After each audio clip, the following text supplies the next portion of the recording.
So I went to Evo Japan and I got to try Unika, the third character in the Guilty Gear Strive Season 4 Season Pass. Okay, that was a weird way of saying it. But this time was a little bit different because last time I went to Japan and they showed Bedman question mark, they actually allowed me to record the character and I just shared my footage from the booth. But this time they did not let me or anyone else do that. And they were also very careful to make sure that people only play Unica at the booth. Take that as you will. But in today's video, I'm going to share with you basically all the things I found and tested at Evo Japan. Since they didn't let me record the character, I decided to do this in a little bit different way where I will just show you what the moves look like through other characters. Thank God we played this game, right? So, for starters, Unica is slightly faster than Sol with a kind of heavy jump. So think of like Giovanna or Gold Lewis. Heavy as in, like, she falls kind of fast and her jump is not that high. So this is good because you have a lot of time to see her in the air, but it's bad in that she's not like high or floaty. So depending on like how you jump in, she might not be too tricky with air movement. Her standout buttons from first glance, I would say would be her 5k. A lot of characters have a 5k like this. Johnny, Slayer, Alpha, Ram, etc. The list goes on. It's basically big, easy to see, easy to use. Her sweep never whiffs, by the way. I think this is actually a really important thing because there are characters like Eno who they have really good 5ks, but their sweeps can whiff from max range, but Unica basically does not have this problem. Another really big standout normal is her 2S. It's like Happy Chaos's. If she was faster, this move would be pretty broken. This is a huge low. I usually am high on moves like this though. When I tested Bedman in Season 2, I also thought this move would be really busted, but when the character came out, you know, people used the move, but not like it's like ultra powerful the way I thought, right? Then another one's her 2H, which is like Kai, so it's like a 2-hit. She uses a gun, I guess, and not a sword if you watch the anime, and it swings upward. So depending on what people develop with her, this could be a strong anti-fuzzy jump tool or something to force mix-ups from like air block. Her JS is also like Kai's. I'm unsure of his disjoint. It probably is. It's pretty common for characters who have these horizontal swinging moves. Other characters would include like Milia and Johnny. It is quite big, like her 4/ and 2/. Then there's her jump H, which is like Kai or like Geo. Hits really deep is probably the main thing. So if people anti-air you late, you will definitely hit their 6p, which I always like tools like that. Her JD is standout in that it's just straight up a fireball. It's not like any type of normal or anything. I didn't get to test if it's like actually a fireball. I mean, it looks like a fireball, acts like a fireball, so it probably is a fireball, but I would have liked to know for sure.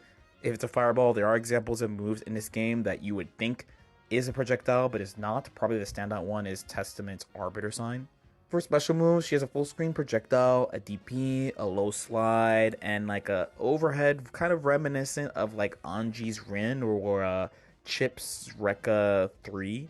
I'm not sure how fast this overhead is, and I didn't really test properties on it because she had a lot of moves in general. So, and also I didn't have a lot of time. I probably got to play her maybe for a total of 15 to 20 minutes during the weekend. Now, the big thing about these moves, though, is that she could power them up with 6H. This is the move, if you follow me on Twitter, that I asked about, where I was like, she has this move where she just poses up on you and does nothing. So if you do 6H, it powers up the other versions of the move. It's also very fast, as well as like, she kind of poses up. So I'm pretty sure she's going to be able to use this in combos. The only combo I got from mashing stuff in is just like buttons into 6H into the power up slide, which gives her a hard knockdown, which I think actually is pretty good. It makes it seem like she can get a hard knockdown from just straight hits, which is always pretty powerful in this game. She can use her powered up fireball as a guard cancel on knockdown to strike throw. So you're thinking about like old Giovanna. You might remember the old enhanced Spower arrow was that. So she has something like that. And there might be more mix up than that as well. So the last thing I probably want to touch on is follow-up normals. So she could follow up far slash, 2/, 5H, and 2H. And to my memory, I didn't actually write this down, so this one is from the top of my head. There were standing and crouching variants on these normals. That makes confirms seem like they'll be really easy. And the main thing here for me, outside of me wanting to try her, is of course I play Baiken. So there's not really, it didn't really seem like there were delay cancel options. So think something like Bridget's 5HH. I think the main reason they didn't allow me to record is because of anime spoilers. So one of her supers is I mean, I guess you'll see it when the trailer drops or when she comes out or something. There's a clean hit on it. It seems like it said so in the command list. I couldn't tell if I was hitting it or not because I was mashing, trying to hit the follow up. So I don't know if I actually ever hit it properly. Notable on this too is that the follow up seemed to be free, as in you did not need 100 meter to do this.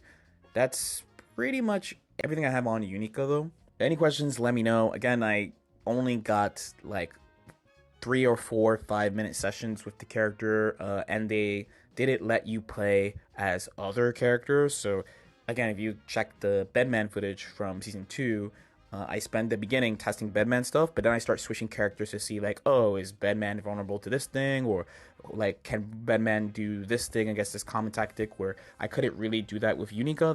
They made sure to say the only character that was allowed to be played was Unica, and you were not allowed to record any actual footage of her. So I can't really say stuff about like how X interacts with Y outside of like making assumptions based off things that she has that other characters have, if that makes sense.